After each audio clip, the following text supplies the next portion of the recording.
तो जैसे कि लास्ट एपिसोड के अंदर हमने देखा था, वहाँ पर एक एल्डर आ जाता है, जो कि वहाँ पर आने के बाद जो वो हाव होता है उसे बोलता है कि तुम यहाँ पर पब्लिक के सामने यहाँ पर एक डिसाइपल को मार रहे हो, तो क्या तुम्हारी नज़रों में यहाँ पर जो जुआन सोर्स एक्ट है उसकी कोई भी रिस्पेक्ट नहीं है, जो कि इस तरह से तुम जुआन सोर्स एक्ट के रूलों को तोड़ रहे हो। और अब हमें इसके बारे में बताया जाता है कि ये हुआंग होंग का अंकल है। और अब वहाँ पर अपने अंकल को देखने के बाद जो हुआंग होंग होता है वो उसे बोलता है कि अंकल प्लीज़ मुझे बचाइए। और इतना बोलने के बाद वो अपने मन में सोचता है कि बहुत बढ़िया, अंकल अब यहाँ पर आ चुके हैं, इसका मतलब अब ये मुझे कुछ नहीं कर पाएगा। और उसके इतना बोलते के साथ ही हम लोग हाउ को देखते हैं, जो कि गुस्से में अपने मन में सोचता है कि डैम इट, इस बास्टर ने यहाँ पर अपनी यहाँ पर क्यूआई फील्ड का इस्तेमाल किया है मुझे रोकने के लिए। ये एक प्रकार की क्यूआई की एबिलिटी होती है, जो कि हमें तब मिलती है जिस टाइम पर हम ट्रू क्यूआई रियलम या फिर उससे ऊपर के लेवल पर चले जाते हैं। और इस प्रकार की हम एबिलिटी का इस्तेमाल करने के बाद जो हमारा अटैक होता है उसकी पावर को बढ़ा सकते हैं। जैसे कि किसी के ऊपर पंच करना या फिर अपने किसी वेपन से सामने वाले पर्सन के ऊपर अटैक करना, हम अपनी क्यूआई का इस्तेमाल कर उस वेपन की पावर जो होती है उसे बहुत ज़्यादा बढ़ा सकते हैं। लेकिन अगर बात की जाए क्यूआई की, तो जो ये क्यूआई फील्ड वाली एबिलिटी होती है ये हमें तब मिलती है या तो हम सैनिलिटी रियलम या फिर उससे ऊपर के रियलम पर पहुंच जाते हैं। इसमें जो मार्शल आर्टिस्ट होता है वो अपनी बॉडी के अंदर से बहुत ही बड़ी मात्रा में जो क्यूआई होती है उसे रिलीज करता है, जो कि एक तरह का इनविजिबल फील्ड बना लेती है, जिसकी मदद से सामने वाला अपोनेंट जो होता है उसे सप्रेस किया जा सकता है। इसका मतलब जो पर्सन मेरे सामने खड़ा हुआ है पक्का ये सेंट रियलम का एक एक्सपर्ट है। और लुआ हाउ के इतना सोचते के साथ ही जो एल्डर हुआंग यू होता है वो लुआ हाउ से बोलता है कि न्यू कॉमर, जैसे ही मुझे पता लगा कि तुम लॉ ऑफ इन्फोर्समेंट हॉल के अंदर ट्रिबल क्रिएट कर रहे हो तो मैं यहाँ पर आ गया। और मुझे तुम्हें ये चीज़ बताने की कोई भी ज़रूरत नहीं है कि तुम सेक्ट के जो रूल है उसके बारे में नहीं जानते हो, क्योंकि सेक्ट का रूल है कि अगर कोई भी पर्सन किसी दूसरे डिसाइपल को मारता है तो उसे सेक्ट के रूल के हिसाब से डेथ पेनल्टी दी जाती है। और चूंकि तुमने यहाँ पर जो क्राइम है उसे किया है तो इसीलिए मुझे बताओ कि क्या तुम अपने क्राइम को यहाँ पर एक्सेप्ट करते हो। और उसके इतना बोलते के साथ ही वहाँ पर खड़े हुए जो डिसाइपल होते हैं वो भी इस बारे में बातें करने लगते हैं। और बातें करते हुए बोलते हैं कि एक न्यू डिसाइपल के अंदर इतनी ज़्यादा हिम्मत कहाँ से आ गई कि वो लॉ ऑफ इन्फोर्समेंट हॉल के डिसाइपल को मारने की कोशिश करे। जो सुनकर एक और बंदा बोलता है कि सच में ये तो बहुत ही बड़ा क्राइम है।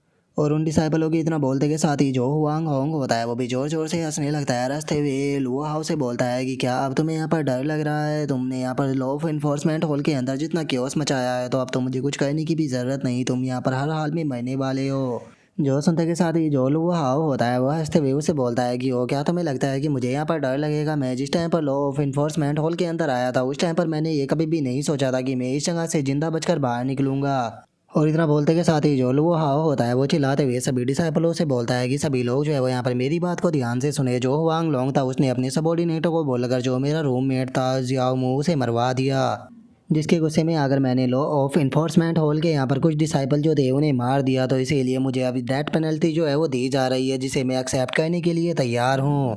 लेकिन जो हुआंग होंग है उसने भी यहाँ पर जो मेरा रूममेट था उसे मारा है, तो इसीलिए इसे भी यहाँ पर डेथ पेनल्टी जो है वो दी जानी चाहिए। और अब लुआ हाउ की इस बात को सुनने के बाद जो हुआंग होंग होता है वो बहुत ही ज़्यादा घबराने लगता है और उसे कुछ भी समझ में नहीं आता कि अब वो वहाँ पर क्या बोले। जिसके बाद अब जो लुआ हाउ होता है वो उन लोगों से बोलता है कि मैं जानता हूँ कि आप लोग जो है वो मेरी बात के ऊपर यकीन नहीं करोगे, लेकिन आप मेरे रूम के अंदर जाकर देख सकते हो। मेरा रूम अब मैट अभी भी वहाँ पर मरा हुआ पड़ा है और उससे अलग तुम जो आउटर साइड के डिसाइपल है उनसे भी इस चीज़ के लिए टेस्टिफाई कर सकते हो। जो संत के साथ ही जो हुआंग होंग होता है वो घबराते हुए अपने अंकल की तरफ देखने लगता है। जो देखने के बाद हुआंग यू जो होता है वो धीरे से उसे बोलता है कि फ्यूचर में अगर तुम इस तरह की कोई भी चीज़ करो तो सारे के सारे जो निशान है उन्हें मिटा देना, नहीं तो आखिर में तुम्हें किस तरह से फेवर कर पाऊंगा। और उसके इतना बोलते के साथ ही वहाँ पर खड़े हुए डिसाइपल भी आपस में बातें करने लगते हैं और वे आपस में बातें करते हुए बोलते हैं कि क्या ये सच है कि जो हुआंग होंग है उसने भी यहाँ पर किसी को मारा है। जो सुनने के बाद एक और बंदा बोलता है कि अगर ये सच है तो अब तो जो हुआंग होंग है उसे भी सेक्ट के रूल के हिसाब से यहाँ पर डेथ पनिशमेंट दी जानी चाहिए। और अब उनकी बातों को सुनने के बाद जो हुआंग यू होता है वो अपने मन में सोचता है कि डैमिट, मैंने नहीं सोचा था कि जो मेरा भतीजा है वो इतना बड़ा बेवकूफ़ निकलेगा कि वो इस तरह का निशान जो है वो छोड़ देगा। अब अगर मैंने यहाँ पर जो लुआ हाउ है उसे डेथ पेनल्टी दी तो मुझे अपने भतीजे को भी डेथ पेनल्टी देनी पड़ेगी। और इतना सोचते के साथ ही अब जो हुआंग यू होता है वो लुआ हाउ से बोलता है कि ठीक है, चूंकि तुम दोनों ने बिल्कुल सेम ही क्राइम यहाँ पर किया है तो इसीलिए सेक्ट के रूल के हिसाब से तुम में से एक पर्सन जो है उसे यहाँ पर मरना होगा। लेकिन जो ये डेथ पेनल्टी होगी ये हमारे द्वारा नहीं दी जाएगी, बल्कि तुम दोनों को एक दूसरे के साथ में लाइफ एंड डेथ फाइट जो है वो करनी पड़ेगी। और जो भी इस फाइट को जीतेगा उसे यहाँ पर कोई भी सज़ा नहीं दी जाएगी और वो अपने अपोनेंट को ख़त्म कर सकता है।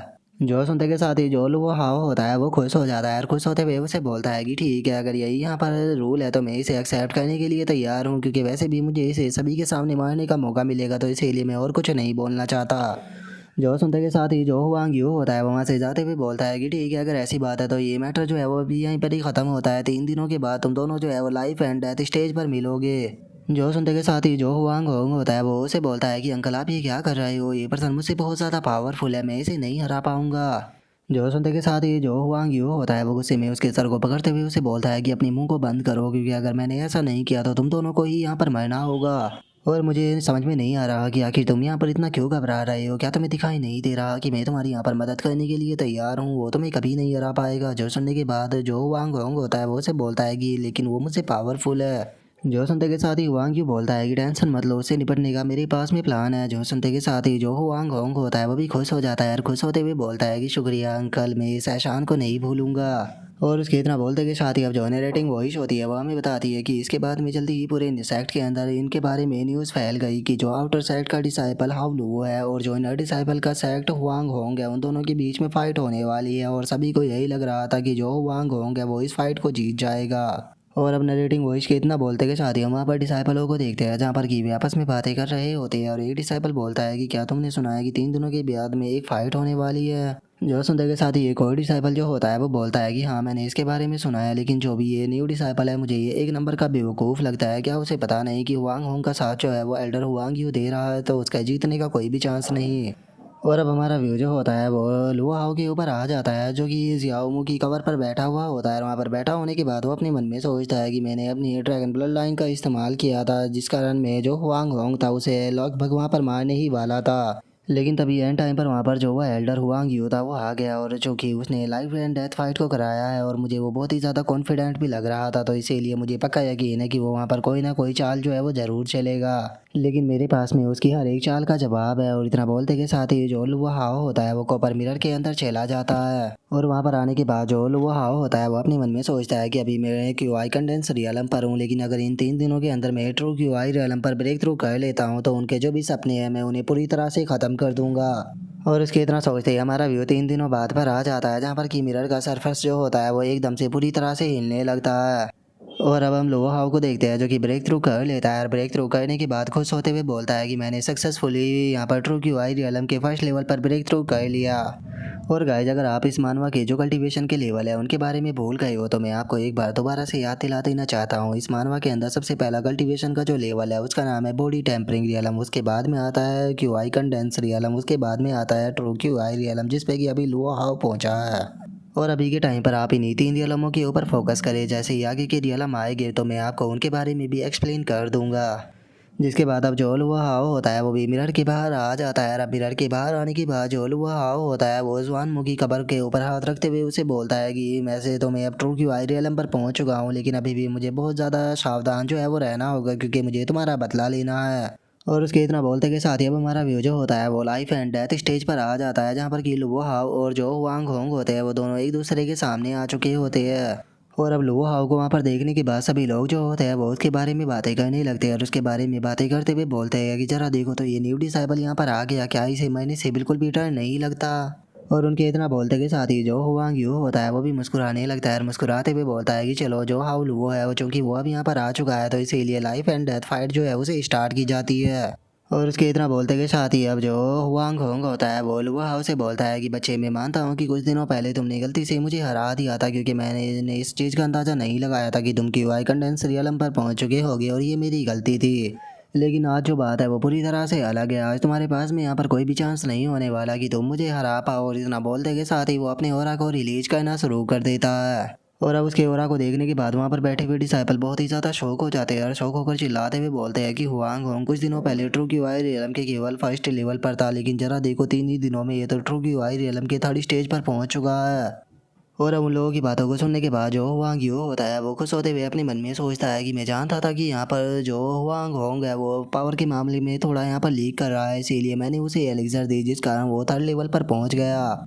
और लो हाउ जो है उसे मैं मानता हूँ कि वो यहाँ पर टैलेंटेड था, जो कि उसने क्यू आई कंडेंसन रियलम पर होने के बाद भी फर्स्ट लेवल के ट्रू क्यू आई रियलम के एक्सपर्ट को हरा दिया, लेकिन third level true Q I realm के एक्सपर्ट को हरा पाना उसके बस की बिल्कुल भी बात नहीं है। और उसके इतना बोलते के साथ ही जो हुआंग होंग होता है वो सीधे लुओ हाओ के ऊपर अटैक करने के लिए आने लगता है। और उसके ऊपर अटैक करते हुए बोलता है कि तुम अपने उस भाई से बहुत ज़्यादा प्यार करते थे, तो ठीक है, मैं आज तुम्हें उसी के पास में भेज दूंगा। और अब हुआंग होंग के इतना बोलते के साथ ही हमारा आज का एपिसोड जो है वो यहीं पर ही कंप्लीट हो जाता है। तो नेक्स्ट एपिसोड के अंदर देखेंगे कि आगे क्या होता है। अगर आप लोगों को वीडियो अच्छी लगी हो तो लाइक करना, चैनल को सब्सक्राइब करना। मैं मिलता हूँ नेक्स्ट एपिसोड में, तब तक के लिए बाय बाय गाइस।